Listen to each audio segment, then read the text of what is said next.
Assalamualaikum warahmatullahi wabarakatuh.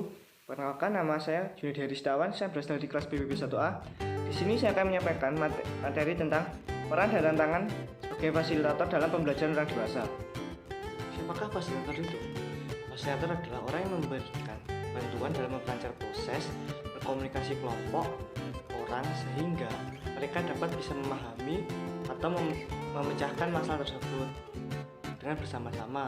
Kemudian, fasilitator bukanlah seseorang yang bertugas hanya memberikan pelatihan, bagian bimbingan penasehat atau pendapat.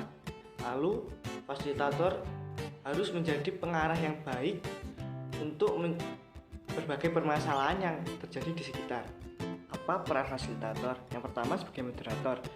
Peran ini dilakukan apabila dalam proses belajar, masyarakat dan fasilitator sama-sama memiliki pengetahuan dan pengalaman dalam proyek yang sama. Yang kedua, yaitu sebagai motivator. Peran ini dijalankan apabila pengetahuan dan pengalaman tertentu hanya dipunyai oleh sebagian masyarakat. Terus yang ketiga, sebagai narasumber, apabila topik pembahasan merupakan hal yang baru bagi masyarakat sekitar.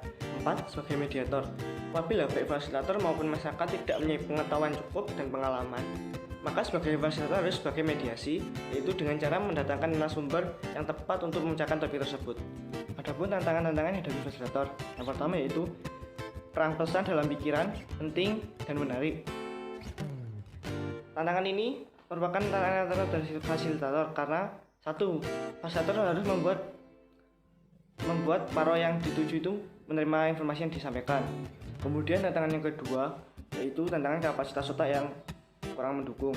Tantangan ini harus membuat fasilitator harus bisa menyampaikan materi atau informasi dengan tepat, cermat kepada orang yang dituju agar mereka dapat menerimanya dengan baik sehingga mereka dapat mengaplikasikannya dalam kehidupan sehari-hari. Tantangan yang ketiga yaitu tentang cara berpikir.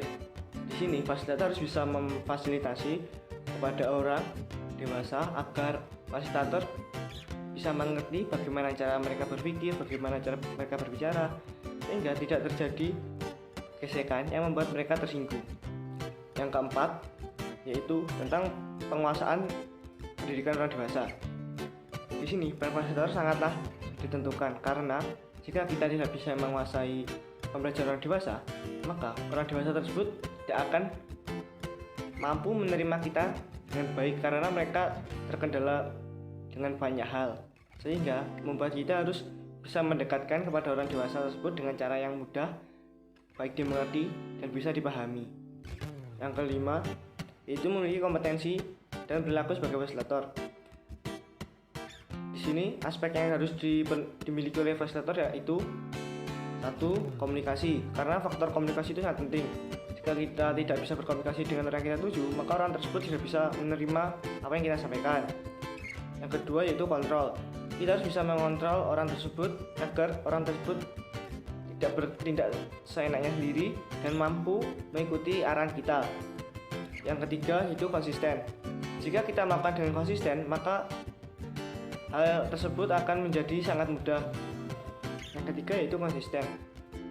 Di sini kita harus konsisten untuk menyampaikan apa materi yang kita sampaikan dengan tujuan agar orang dewasa yang belum mengerti dari awal hingga sekarang itu harus bisa memahami apa yang kita maksud dengan cara kita terus-menerus melakukannya.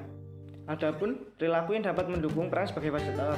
Yang pertama, mendengarkan dan tidak mendominasi. Yang kedua, menghargai dan rendah hati. Yang ketiga, bersikap sederajat. Yang keempat, bersifat terbuka. Yang kelima, bersikap sabar. Yang keenam, mau belajar. Yang ketujuh, tidak berusaha menceramai. Yang kedelapan, berwibawa. Yang kesembilan, tidak memihak. Yang kesepuluh, bersikap akrab dan melebur. Yang kesebelas, atau yang terakhir adalah bersikap positif. Dari ke-11 sifat tersebut, jika kita bisa memahami dan kita bisa menerapkan, alhasil materi yang akan kita sampaikan kepada orang dewasa tersebut akan bisa memahami dengan baik sehingga dapat mengaplikasikannya dalam kehidupan sehari-hari. Dari video tersebut, apabila ada kesalahan, saya mohon maaf sebesar-besarnya. Akhir kata, wassalamualaikum warahmatullahi wabarakatuh.